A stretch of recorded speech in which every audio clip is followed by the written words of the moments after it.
আমরা ওনার নেতৃত্বে আজকে আমরা বাড়ি ইউনিয়ন সফর করবো। হ্যাঁ, থাকবে হলো এই যে আমাদের পথ নির্দেশনা দিবেন উবায়দুল্লাহ রাসেল ভাই। তার পিছনে পিছনে আমরা যাবো। সর্বোপরি সার্বিক দিক নির্দেশনা দিবেন কিশোরগঞ্জ সদর উপজেলার সম্মানিত সহকারী সেক্রেটারি সাবেক ছাত্রনেতা জনাব মুস্তাকিম বিল্লাহ ভাই কতগুলি আমাদের তো শিডিউল করা আছে।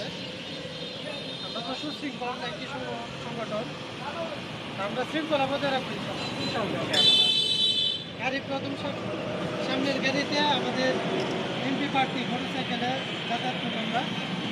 আমাদের সাথ থাকবেন রাসেল ভাইয়ের গাড়িতে, তারপরে সুমন ভাইয়ের গাড়িটা থাকবে, তারপরে আমাদের মাহবুব ভাইয়ের গাড়িটা। সিরিয়াল মেনটেন করে একের পিছনে এক মোটরসাইকেল